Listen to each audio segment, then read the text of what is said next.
clinical rounds. EMS, what's working and what's not working in the EMS workforce in April 2021. My name is Richard Hunt. I'm an emergency physician who serves as senior medical advisor at the National Healthcare Preparedness Programs at the United States Department of Health and Human Services. The purpose of these rounds are peer-to-peer real-time sharing of COVID-19 challenges and successes. If I'm a clinician caring for COVID patients, the clinicians I want to learn from are those with the most experience.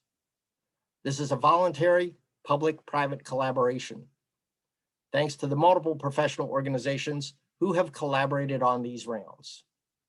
These rounds are not intended to be redundant or replace any organization's initiatives. They are intended to be sharing of clinical experience, not recommendations or guidance. These ECHO rounds you are now participating in are focused on clinicians sharing their successes and challenges with other clinicians.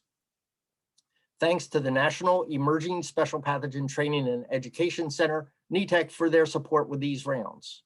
NETEC's webinars complement these Project ECHO COVID-19 clinical rounds. Thanks to Project ECHO, Dr. Bruce Struminger and his team for the peer-to-peer learning platform we use for these rounds. Upcoming ECHO COVID-19 clinical rounds currently are all US noon Eastern time. Mondays, EMS, Tuesdays, critical care. This Tuesday's, as in tomorrow's critical care rounds, will be focused on COVID-19 long haul syndrome. Excuse me. This Thursday's emergency department rounds will be an update on challenges and successes. One of our speakers will be from Morristown Medical Center.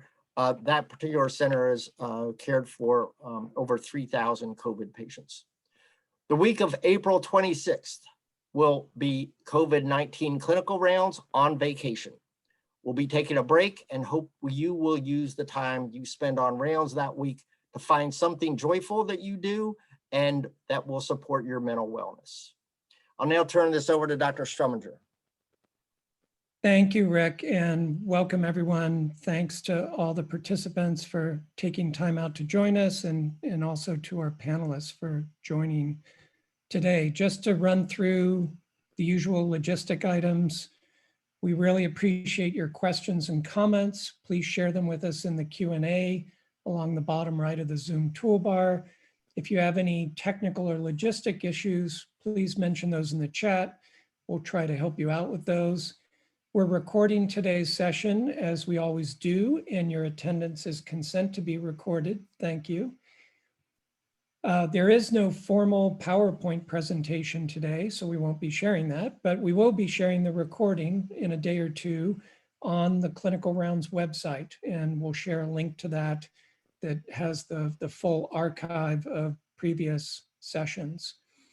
We are offering CME and continuing professional development credits through the University of New Mexico, where Project ECHO is based. There should be a link to that, to the survey that leads to the instant CME in the email announcement today, but we'll also share it in the chat 15 minutes before the end of the session. We really appreciate your feedback that takes about 2 or 3 minutes to complete. It helps us with quality improvement and gives us ideas for future sessions. So please take a few minutes to do that. Just a reminder that these learning sessions are focused on improving patient care and health systems and supporting clinicians. Please let's continue to keep them apolitical and non-commercial. Thank you for that. And just a few words about the data use. Your individual data is kept confidential. We take data stewardship very seriously, and the data we share with Rick and Esper is all de-identified. Rick mentioned that NETEC, the National Emerging Special Pathogen Training and Education Center, is a partner in these clinical rounds, as they have been for over a year. They have their own great series of webinars, and we'll share the link to their website that has their archive. There aren't any announced upcoming webinars right now, but I'm sure there will be soon. Also, the American Association of Medical Colleges is a partner in these clinical rounds. They have their terrific clinical guidance repository that they've developed and keep up to date. And we'll share a link to that in the chat as well. So Rick, back to you for today's crowdsourcing question. Thanks, Bruce. And I actually found the mute button this time. Crowdsourcing question. We're talking about workforce today. That's the topic. And workforce today in EMS and all of healthcare has certainly got some new meaning, connotations, and topics compared to a year and a half ago. For today's crowdsource, and I realize this is just one of the topics around workforce, but what action has your EMS organization taken, and it's your EMS organization, has taken that has effectively improved the mental wellness of your workforce? So again, it's focused on your EMS organization. And actually, I hadn't put this in the crowdsourcing question, but if there haven't been any taken that have been effective, that'd be good to know too. It's really trying to get a handle on this because nobody's got the definitive answer, at least as far as I've learned on Rounds, and it'd be good to hear what's working and what might not be working. With that, we're going to change this up a little bit today from our usual pattern where we have speakers and then polling questions and discussion. This one is without assigned speakers or recruited speakers, but indeed tapping into the wealth of experience and expertise, and also they're learning right along with me on Rounds. Our panelists are going to have the opportunity to weigh in on their thoughts on workforce, what's working and what's not right now. So before I go to the panelists for that discussion, I want to do the polls this time at the top. So if Echo could start with the polling questions, that'd be great. So these are some general workforce questions, at least to get some input from our participants who are great at responding to these, their thoughts on some of these general workforce questions. The workforce in my organization is able to meet the emergency medical response needs of the people we serve.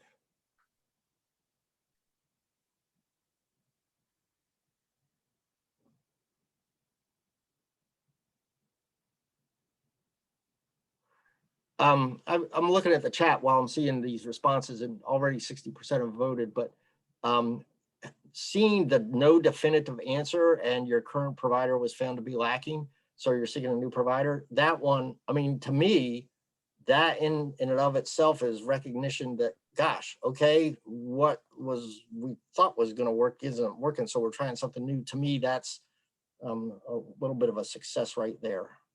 Recognition that what's you're doing is not working is important. All right, let's stop there. 68% voted. I think that might be all-time high. So strongly agree, 22%, agree, 42%. There's 8% that disagreed and 3% strongly disagreed. So in general, yeah, agree or strongly agree. And yes, this particular group of individuals, all of us on the Rounds are certainly a subgroup, but I'm sure biased in some ways for sure. All right, next.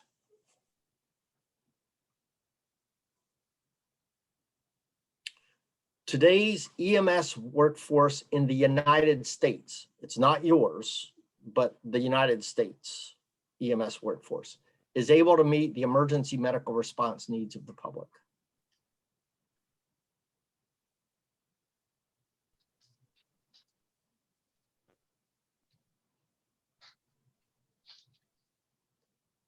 I will say I was a little bit intimidated by doing these questions in that many of the panelists' expertise in workforce and EMS is far greater than mine will ever be. So if I didn't quite get them on point, my apologies. 75% voted. Let's stop there. Gosh.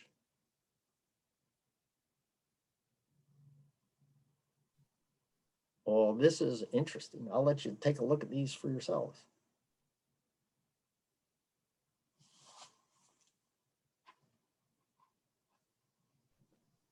See, as I added up, 49% either strongly agreed or agreed, and 28% disagreed or strongly disagreed.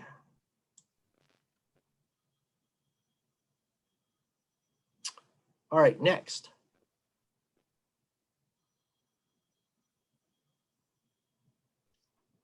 The most critical challenge facing my EMS organization's workforce today is.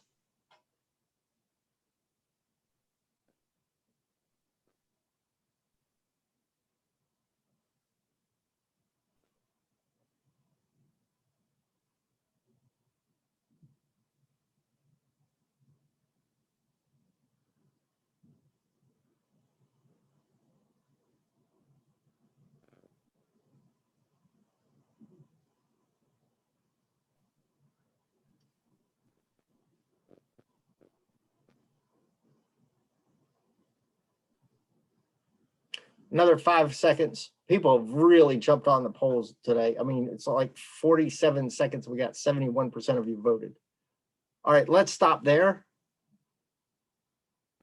And let's have at least a few seconds for people to take a look at the results here.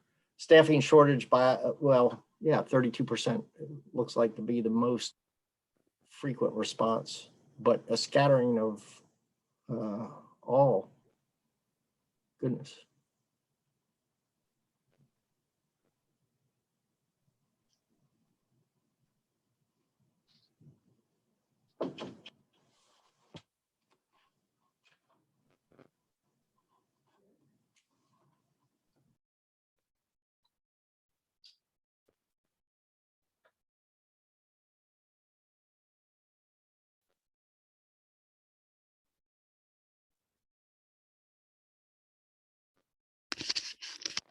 Bruce, you're All right, muted. next.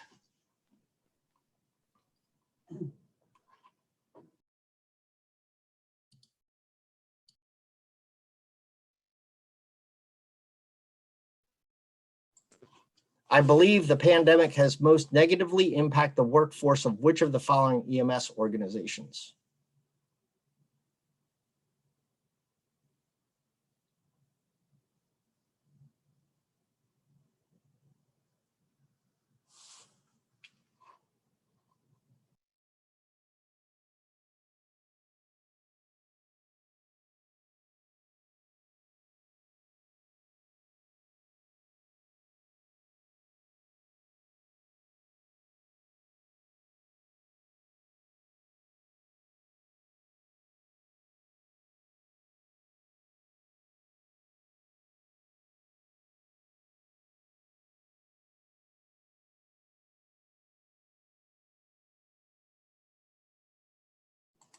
Some great conversation in the chat while we're doing these polls.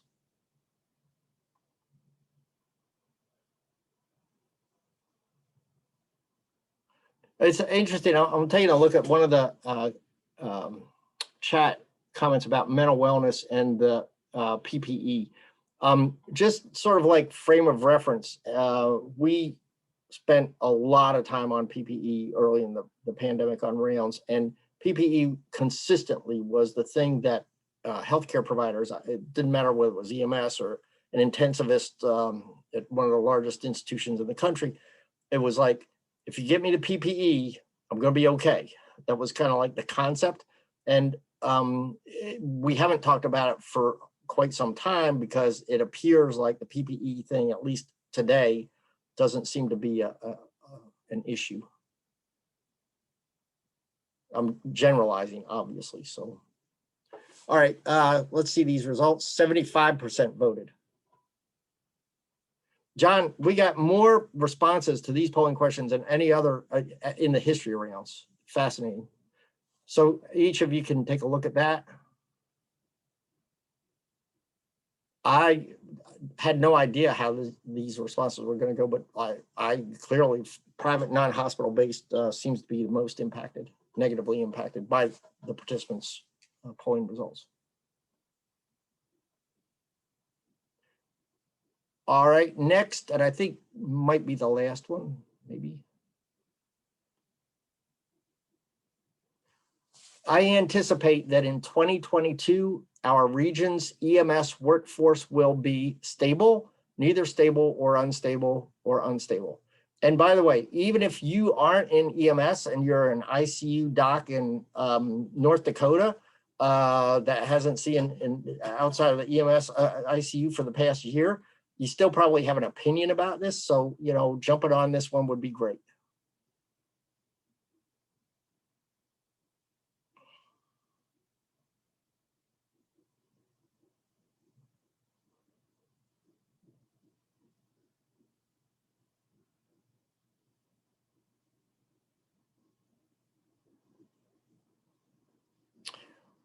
After the polling is done, I'm going to go around to each of our panelists for some comment.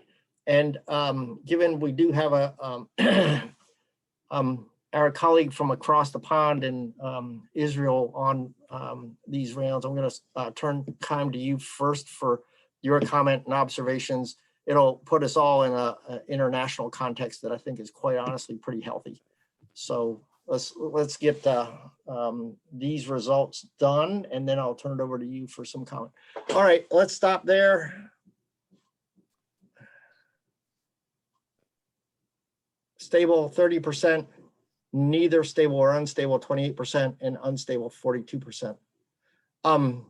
Thank you very much for the participation in the polls. Like I mentioned to John Kramer, this is, I think, by far the most respondents we've ever had to polling before. So obviously it's a topic of interest to everyone. So with, yes, John, please. Just very quickly, not only have folks been very timely in their polling responses, but as you alluded to a minute ago, the chat responses have been really, really helpful. I want to thank folks for that, but I want to continue to encourage folks to continue providing comments in the chat, particularly if you have observations or suggestions on improvements that need to be made. We'll be looking at those comments even after the course of the program, and feel free to chime in. They're very helpful. Thanks, Rick. Yeah, and John, really, really quick, because I want to get to our panel, I really do, but it's important that you know that we receive, when I say we, you know, you see the Echo team perform every round. When I say perform, they get polling up, they get everything. It's like clockwork. It's just extraordinary what they do. But then they compile not only your CME feedback, but also, for example, what happens in the chat, what happens everywhere on rounds, the demographics. And yes, by the way, St. Kitts always shows up, and we see that every day. Don't know why. We're glad you're here. We're glad you're still here. Guarantee you you're here. But at any rate, my point here is what you are saying and doing on rounds, the participant feedback is, I say feedback, your input into this conversation is kind of like open for God, country, the universe to see. And it informs us at DOT, well, us at you at DOT, John, us at HHS, other people see this. So it's like your stuff matters. That's what I'm saying. Anyway, if each of the our panelists could really briefly go off mute and do the really brief introduction, self-introduction as a reminder to everyone who's on, that would be great. And then after those self-introductions, Chaim, I'm going to you. Again, if each of the panelists would kind of like time their comments, realizing that Rick's trying to like get to everybody, that would help a lot. So Rob McClintock, you first. Hi, I'm Rob McClintock. I'm the Deputy Director for Fire and EMS Operations with the International Association of Firefighters. Thanks, Rob. Dan Gerard. I'm Dan Gerard. I'm the EMS coordinator for the City of Alameda Fire Department. I'm a paramedic, and I'm also the president-elect for the International Association of EMS Chiefs. Thanks, Dan. Bruce Evans. Bruce Evans, Fire Chief, Upper Pine River Fire Protection District, and the president of the National Association of EMTs. Thanks. Alex Isakov. Thanks, Rick. Hi, all. Alex Isakov, emergency medicine and EMS physician and lead for EMS at NETEC. Thanks. Bill. Hi, welcome everyone. Bill Seifert, the Executive Director and CEO from National Registry of EMTs. Thanks, Bill, for joining us today. Mike Levy? Hi, Mike Levy, EMS physician, emergency physician, President, National Association of EMS Physician, State of Alaska EMS Medical Director, Chief Medical Officer, Area-wide EMS Anchorage. Thanks. Thanks. Garth? Thanks, Rick. Hi, all. Garth Gamer, Medical Director, Phoenix Fire, Glendale Fire, and Surprise Fire Medical in Maricopa County, Arizona. Great. Dave? David Gerstner, Dayton Fire Department. I'm the Regional MMRS Coordinator for West Central Ohio. Thanks. And Carol? Carol Cunningham, I'm an emergency physician and I am the State Medical Director for the Ohio Department of Public Safety Division EMS. And Terry, I see you down there. I'm here. I'm Terry Godey. I'm the EMS Education Coordinator for the state of Michigan and the NSEMSO Education Committee Chair. All right. Thank you, Terry. Thanks all for being on. And Chaim, if you could quickly introduce yourself and your comments on EMS workforce, what's working and what's not working in the briefest version you all can ever do. All right, Chaim, go. Thank you for the invitation. Good evening from Tel Aviv. Chaim Ofelovsky, I'm the Disaster Management Coordinator and International Projects Coordinator of Magen David Adom, which is the national EMS for the State of Israel. 3 brief comments. First, what works? I think that one of the things that the pandemic brought to us, which is important, is understanding that physical needs are part of the well-being of our workforce. Dealing with issues like nurseries, kindergarten for staff when these systems were closed, so people can come to work, helping people find an open supermarket, grocery, became part of our job. It gave people the sense that they're being cared for, and this is something that we should keep in our contingency planning. I think that our greatest challenges are first the fatigue of the personnel. People learned a lot of new skills. They have widened dramatically, at least in Israel, their scope of practice, but they're tired. And it's not that we can give them now a 1-month leave in order to regain strength. It's not going to happen. So we have to think about keeping them running, although some of them are on the fumes. And my last comment is that there are a lot of skills that we still need to integrate. For example, I don't think we are good enough in communicating with people behind a face mask. And face masks, at least in Israel, are going to stay with us for a long period of time. These are skills that we need to refine and try to bring them up to speed to what we expect, especially in the human contact of our EMTs and paramedics with patients. Thank you.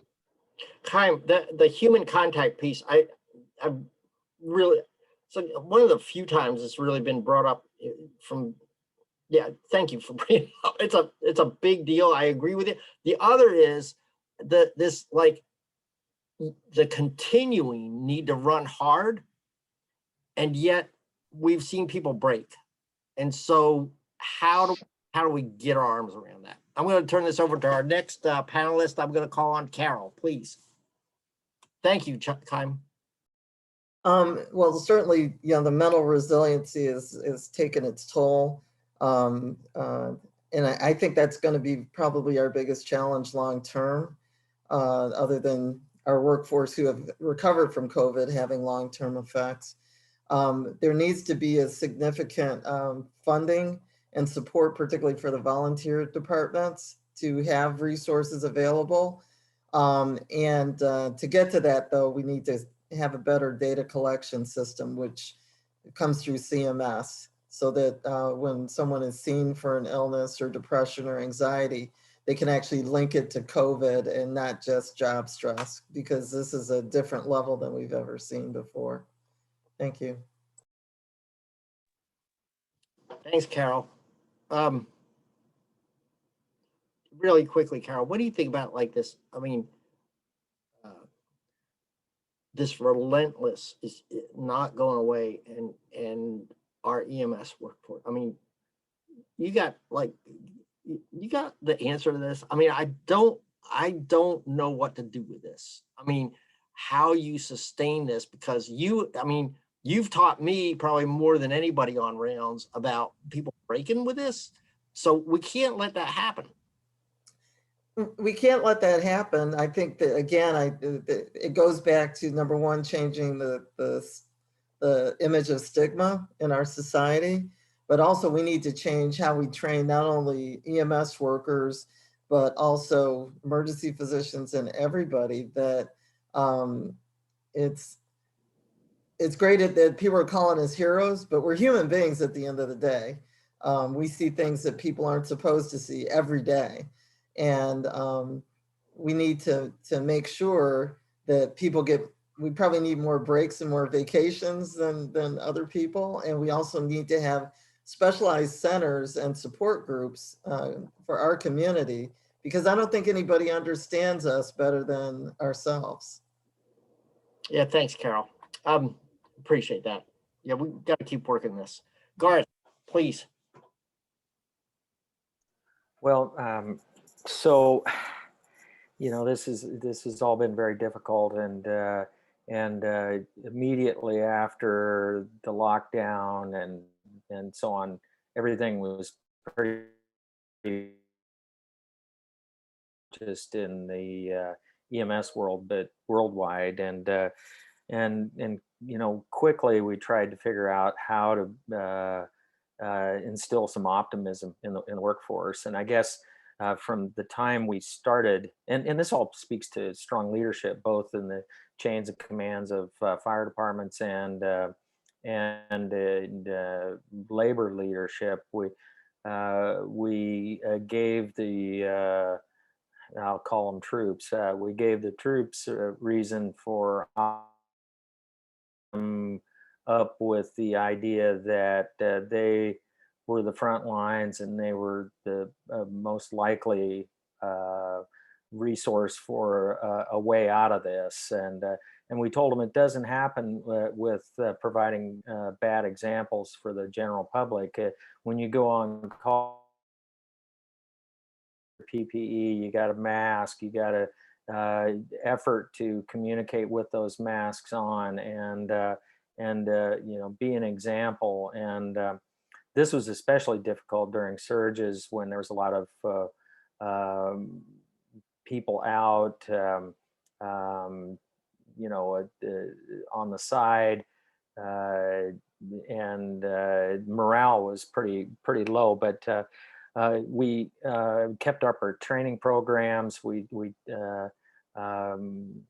hollowed out classrooms to make them larger so we could socially distance. And we realized that because of the attrition in the workforce, paramedics downgrading to EMTs, boy, if you have that within your department, try and get ahead of that process, because what we saw was a lot of morale that went down in the paramedic workforce, and they were downgrading the EMTs just to serve out the rest of the time in the fire department. But that's a whole nother story. But just try and instill optimism, get them involved with community health programs, the vaccination programs, and I think we'll emerge from this gradually.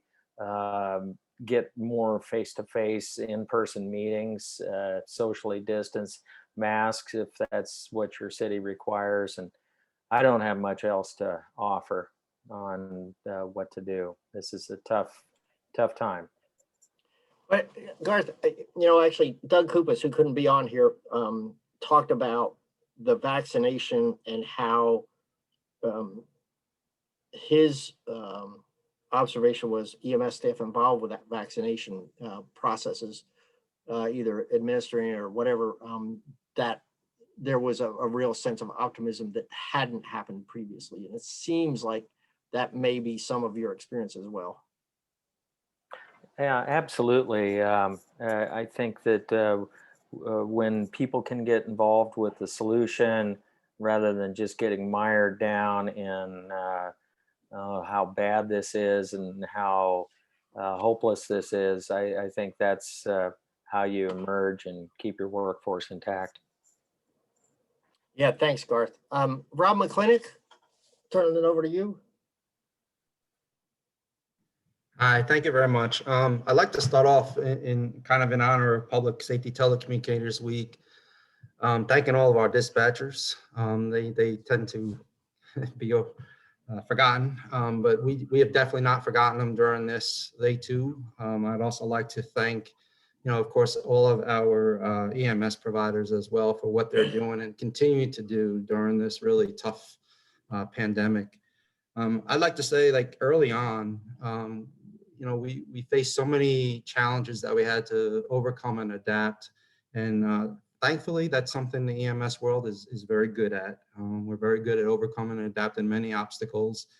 And, we saw a lot of things early on with the PPE shortages or just, getting it, obtaining PPE. So those are issues there.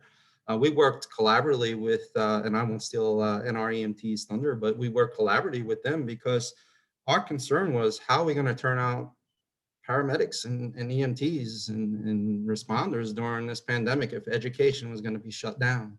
So that was a real concern, on what we already see as potential shortage, that this could have further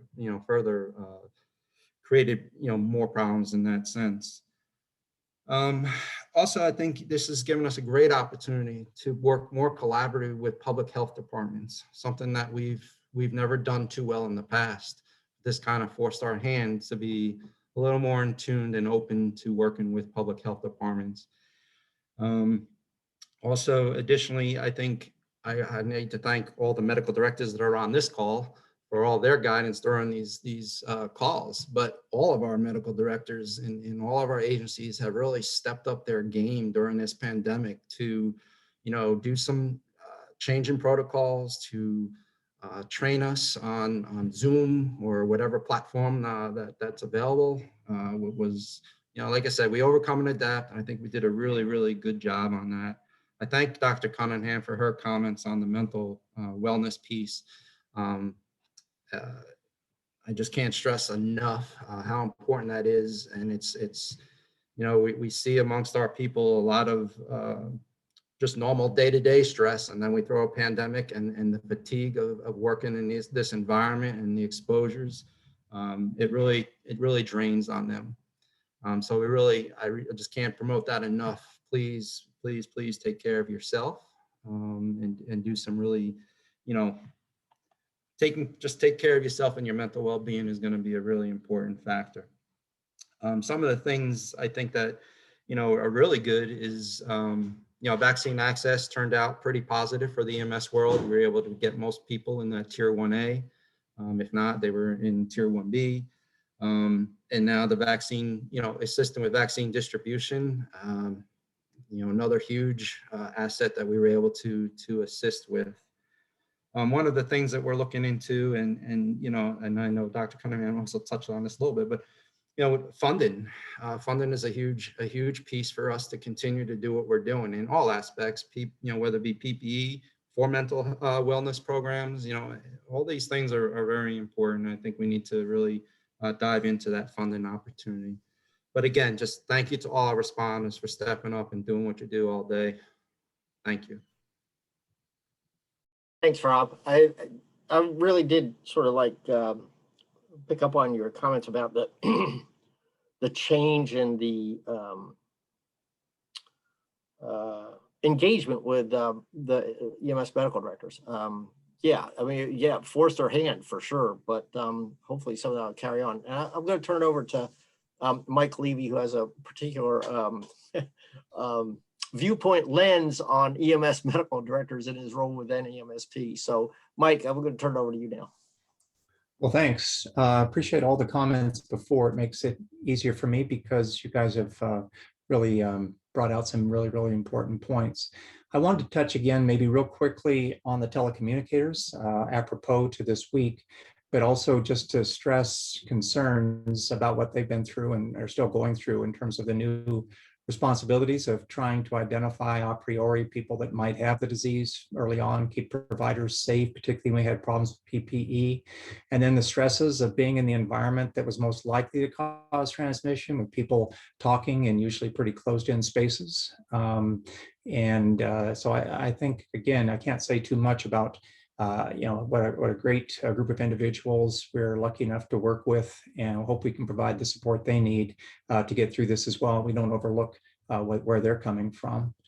I mentioned before in the chat line, just a little concern about our volunteer forces. I mean, I think there's been a lot of maybe less attention, perhaps I should say, than has been necessary to look at how EMS was provided in the United States and reliance upon volunteer forces, and then the effect that the pandemic has on volunteer forces in terms of whatever else was going on, in terms of becoming home educators and having to go through this process and then try to find a way to also find time to respond to calls. I think it's amazing that we've done as well as we have, but I have a great deal of concern about that going forward. And we need to find ways to bring better support, I think, to that workforce. A couple of other things that came to the hospital interface. We've had so many opportunities with this pandemic to not listed. And one of them has been the interface with the hospitals, which in getting a little too worked up about HIPAA rules and the like, which are often misinterpreted, the ability for us to communicate and provide important information to our providers, do trace follow-up and all those kinds of things.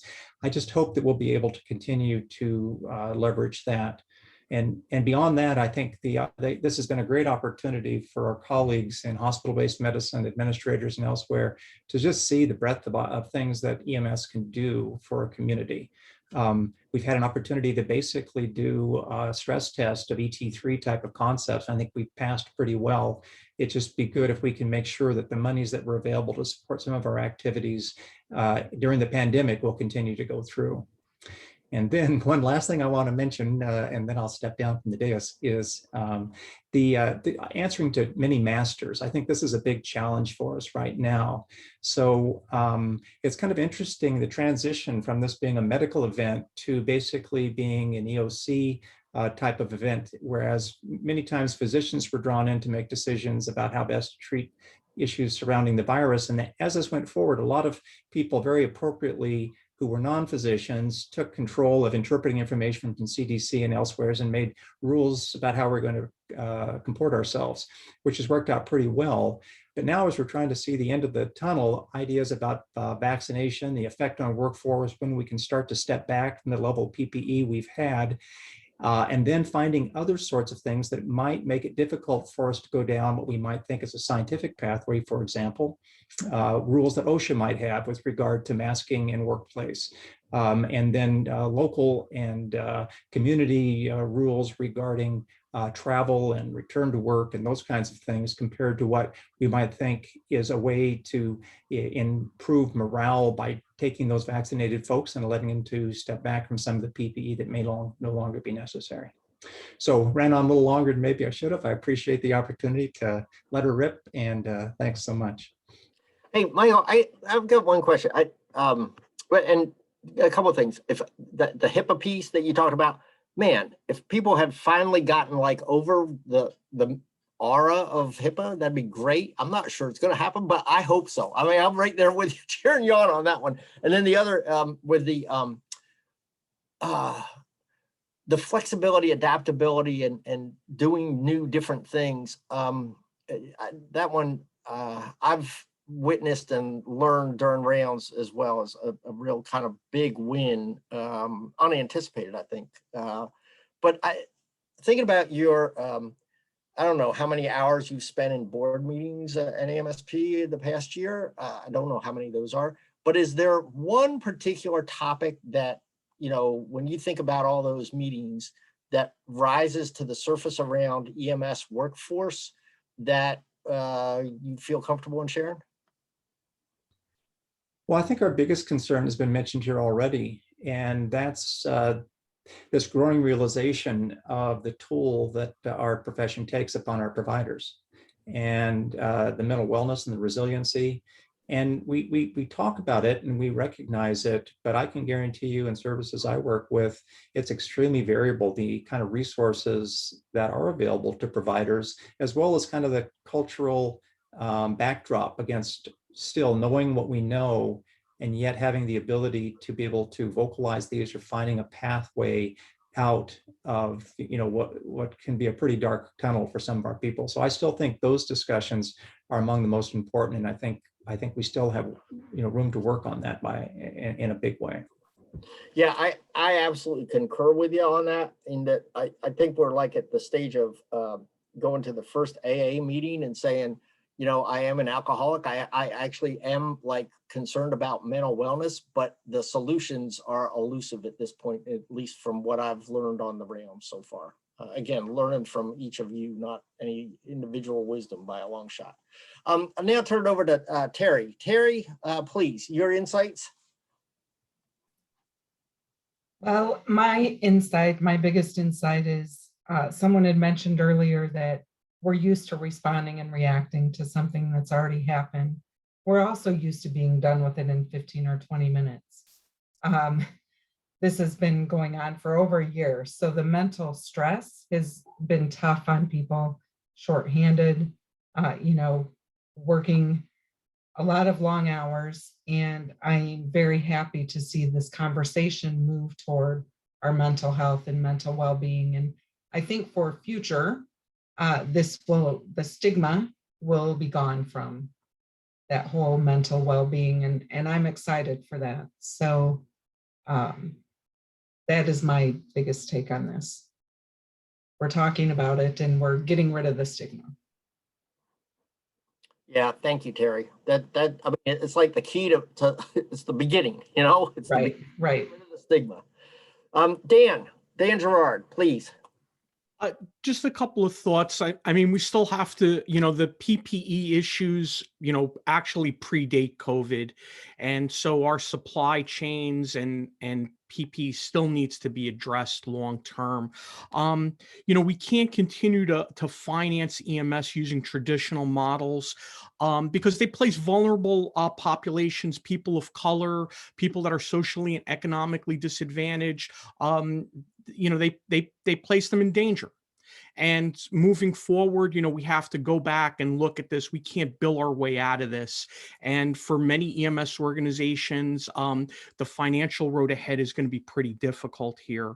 The mental health issues, obviously, we have to look at everything from how we onboard people, how we deal with issues that arise and incidents that arise while they're working, and then after the incident is over. And we need to take like that full comprehensive approach because it could be, it's simple as something, and not simple, but a pediatric cardiac arrest versus 1 year of dealing with COVID. And there are two different kinds of incidences, but there are two different kinds of stressors.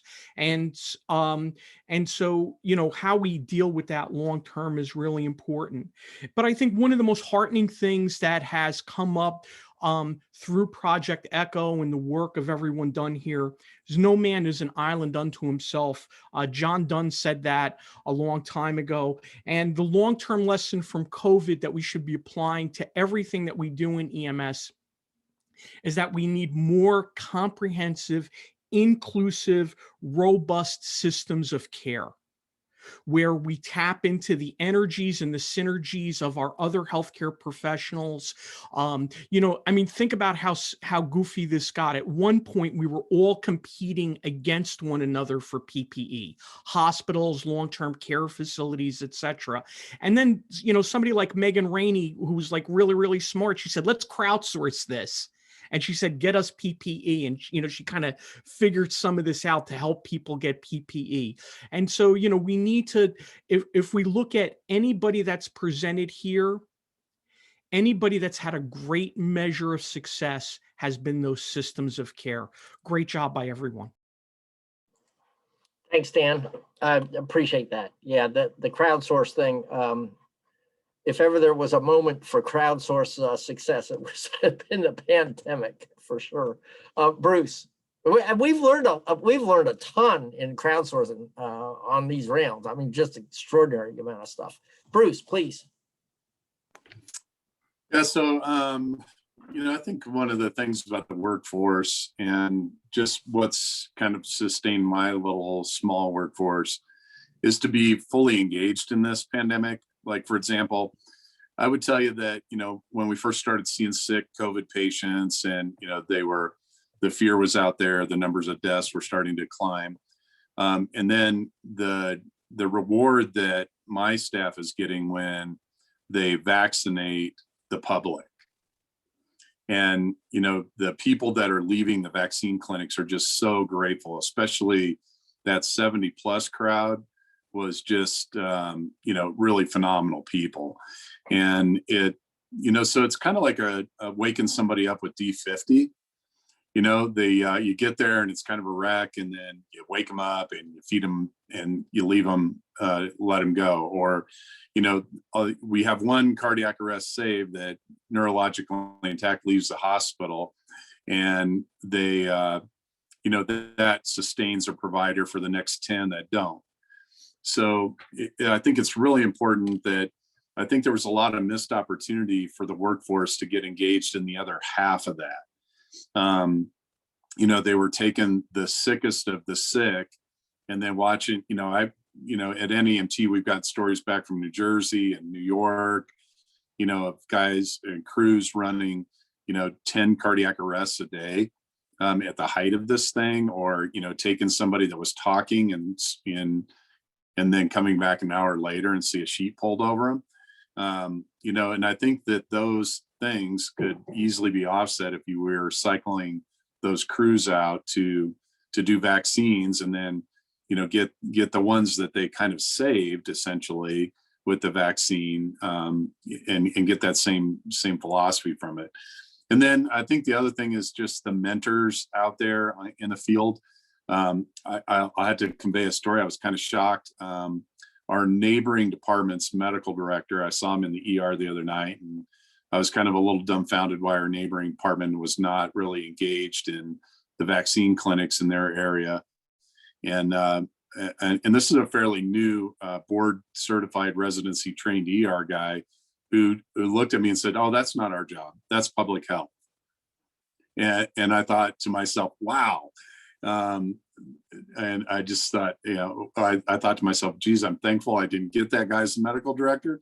And number two, I was just thinking to myself, oh, where do you not get the message that this was an all hands event, and that everybody should have been knee deep in this thing? So, a little bit of the physician leadership, I think, was key.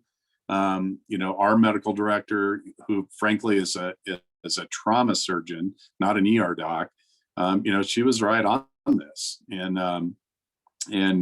I think that her leadership and her ability to adapt and overcome to it, which a lot of other mentors I think need to be, whether it's a fire captain, an EMS supervisor, and there's interesting stories coming back from some of the big, busy ambulance systems where, people are finally taking some vacation after covering, hours of overtime, watching employees in their group get COVID, some of them succumbing to it, and then coming back and having frontline supervisors squawk at them about being 5 minutes late for clocking in on the time card.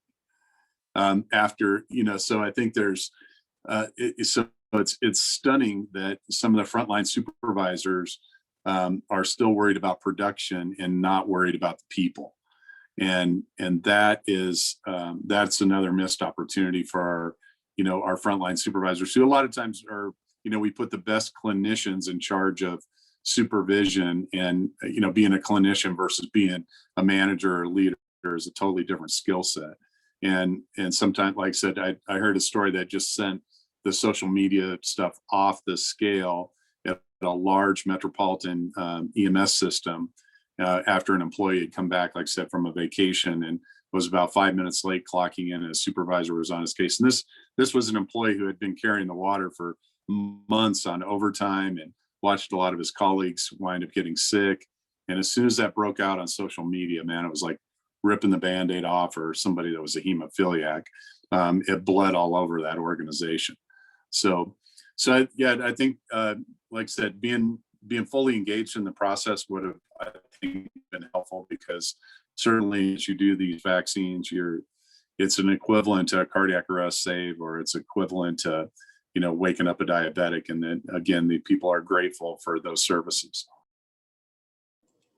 Yeah, Bruce, I learned that this one of your points the hard way in putting the best clinician in a leadership role that didn't work out at all. So I get that one for sure. One other quick comment in terms of like the clock in and so forth. I had my annual physical exam last week with my clinician who's at a very large, medical system center in Northern Virginia.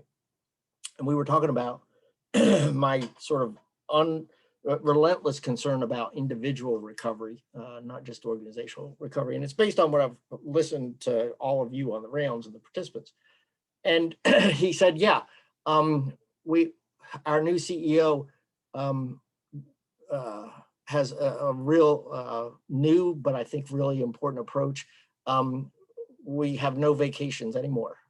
We have no clock in, clock out, no vacation time scheduled, no like mandatory day or holidays scheduled. It's like, do your job and the rest of the time you go away and take time off and take care of yourselves. So there's no like 2-week restriction. There's no like whatever. It's like, just get your job done. And then the rest of the time you take off and take care of yourself. And that's it. I thought that was like, yeah, like, let's go for that. So at any rate, yeah. With that, I'm going to turn it over to Bill Seifert, who, Bill, I really want to give you a warm welcome as a panelist for the rounds from the National Registry of EMTs. Appreciate your leadership with that association and interested in hearing your insights. Then I'm going to go to Alex. And then Chaim, I'm going to give you the last word. You've been listening to a lot of like people across the pond, so you might have some insights for us that we might not see ourselves. So Bill. Thanks, Rick. So from the National Registry of EMTs perspective, certainly throughout COVID has been challenging for us, but I think what it has shed light on is the importance of collaborative relationships and partnerships with everyone across the EMS family. And, from our point of view, what we did learn is the need to adapt and evolve very quickly. For example, in the midst of the pandemic last year, March and April, our testing centers were essentially shut down. We were able to subsequently open them back up, but we were also able to start using remote proctoring, and we were able to modify the certifications, working with our state officials and other organizations to create a provisional certification, and also for continuing education, getting rid of waiving some of the previous limits associated with distributive education. So we were able to, through partnerships, as I think Rob was alluding to earlier and stating, modify some of the processes, and the results I think were very positive. Year to date this year, certainly we're well above what we were last year in terms of the number of new certificates and new individuals being certified, but also we're breaking records from 2018, 2019, and 2017. So that is encouraging. On the flip side, for recertification, we are right now, just this year, reached the 138,000 mark as far as number of individuals who have recertified. March 31st was the expiration date for most EMS professionals in the country, but we have EMRs and those who are reinstating between now and the end of September. So we expect that not only will we continue to break, which we already have, the number of EMS professionals that are recertifying, but more importantly, the percentage of eligible EMS professionals that are recertifying, that record we anticipate is also going to break this year as it did last year. So the number or the quantity of providers are continuing to rise. The unfortunate part is it clearly is not enough from what we're hearing at local levels, at the operational level, and at the state level. So we continue to work on those partnerships and value those relationships we have as we work through this to ensure that the pipeline of EMS professionals who are certified are able to start going to the states and get their license and get locally credentialed. So we're happy to be a part of this, but as I always say, it's a systems approach. It's not one element that will make this successful from solving these workforce challenges. Thanks, Bill. It'll be fascinating to see, in the coming couple of years, how your organization adapts and like moves with where the workforce goes, because I'm not sure the crystal ball is really clear right now. My 2 cents anyway. Alex. Rick, thanks. You know, I've been a big proponent and advocate for workforce protection. And I think, you know, in line with NETEC's mission, you know, part of how to protect the workforce is to provide good education and training. I think what worked through this pandemic in that vein is that, you know, providing education and training on infection prevention, the hierarchy of controls, that really works. You know, having our workforce understand the importance of non-medical and medical countermeasures like vaccine is important. And so protecting the workforce through an understanding of the hierarchy of controls, infection prevention, critically important. This forum also works. You know, any forum that's going to facilitate real-time sharing of best practices from trusted voices, Rick, like yours and John and others on this call, very valuable, especially in times of crisis. And this has already been said, but I think, you know, another thing that really worked through this pandemic is the recognition of EMS as a critical partner in healthcare delivery, that EMS can adapt and can innovate, help patients get to the resources that they need through EMD or through mobile integrated healthcare, through telehealth, that we can augment public health initiatives like vaccine administration or monoclonal antibody administration, really valuable. You know, and in terms of what doesn't, or what we see isn't working as well as we'd like, and this is always true, you know, crisis brings out challenges that existed prior to the crisis. And I think this is, again, just tying into that theme of workforce protection, so critically important. And I just want to echo it, others have mentioned it before, and that is our EMS community's resilience, our ability to have meaningful, workable strategies to combat mental fatigue, to enhance our mental health, to enhance our wellness. I mean, this is something that we talk about for years. I think as a community, we need a national agenda to address this for the EMS community. We'll serve ourselves and our colleagues so much better if we have more than just the talk, but you know, points of action that we can take as a community across the board. So thanks for letting me be part of it, Rick and all. Alex, thanks very much. I appreciate your insights, and it's fascinating to see how, you know, the work that you've done, and NETEC's done on trying to like get to the EMS community, like some really fundamental principles, isolate, inform, et cetera, all those things, and the PPE thing, that's such a struggle because it's out of sight, out of mind. But this year it hasn't been out of sight, out of mind, for sure. And hopefully we can sustain some of that. So good on you for sure. Chaim, you've been listening to all these like people with US passports here for the past hour, and figuring like we probably have some blind spots, imagine that. So what have we missed, or what did you hear that you feel like we ought to like really adhere to or listen to and like pay attention to? I think for me, the most amazing thing was listening to Bruce and Rob and about gratitude, because I've been throughout this last year trying to think why in Magen David Adom, I think we are struggling less with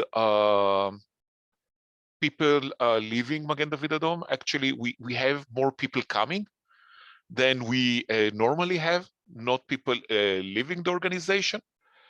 And I think that what Bruce said is key, is the fact that from day one, our EMS personnel were involved in sampling first, and in later in vaccination. And besides the rotation, I think that the fact that these people became heroes, and really heroes for everyone on media a lot, but also these very touching thanks from elderly people that we came to sample in elderly home, to vaccinate them in long-term care facilities everywhere. Now I'm realizing how important it is to the people. I think that as EMS people, we are not used to get those thanks, and where people were telling you that, when they were calling our 101, it's the 911 phone lines, and the call takers would hear the thank you. That's something that really gave a lot of strength and resources to people to go through this very difficult time. And I think that this should be a very important lesson learned about really hands. Every hand is on the deck. And it might not be the regular or usual role of EMS to do sampling or to do vaccination, but if this is needed, we should be there. And I think that we will gain a lot of respect from the public. I just hope that they will remember that 6 months after the pandemic is over, but that's another discussion. So thank you very, very much for the opportunity.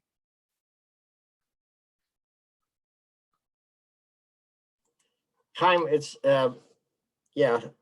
what happens 6 months after WHO or somebody declares it's over? What happens then, at least in my view, is at least as critical as what's going on in the middle of it. Because the other piece you touched on, the sort of human touch piece.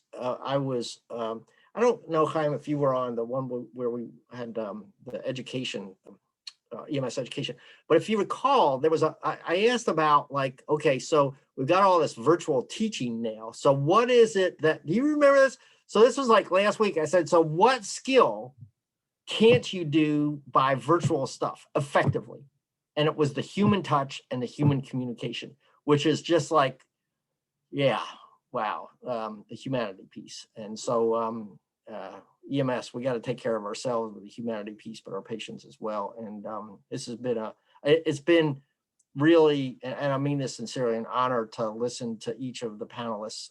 You have like served the rounds so well in the past, and you're like sharing your perceptions and concerns and successes about workforce has been really invaluable to us. John, I know you didn't need to have but I'm going to give you like the mic here for at least a couple minutes and then we'll close. No, Rick, I'll just echo the comments that you just made. I mean, the information that was shared in the chat and the information that was shared by the panelists, just phenomenal. You know, this was an I say this affectionately, unorganized, unscripted, unprepared for hour plus that was just phenomenal. I mean, it's a challenge for us at the federal level to take this information and make something positive out of it. I got to be honest though, and there were some comments in the chat about breaking down the silos. We as an EMS community need to work very aggressively on breaking down our silos as well. We're a whole lot better now than we were a year ago or 15 months ago, but we still have things to do. And I think you all have outlined some very, very important issues and candidly, some important ways moving forward. So thank you all very much. Yeah, thanks, John. And heroes for this one for sure. Our participants, the chat, extraordinary information in the chat and sharing. And then the polling, the best, the percentage responses I think we've ever seen. I think certainly consistently. Wow, I mean over 65%. Geez, it's like amazing. One was I think 70 or something. So good on you, participants and panelists. Most grateful. Echo always, and not just what you're doing during the Hollywood Squares in the green room, but what you do behind the scenes, which is an extraordinary effort to compile the information. So Bruce, thanks to you and the team, just stellar always. So with that, thanks all, and we will see you on the next one. Bye.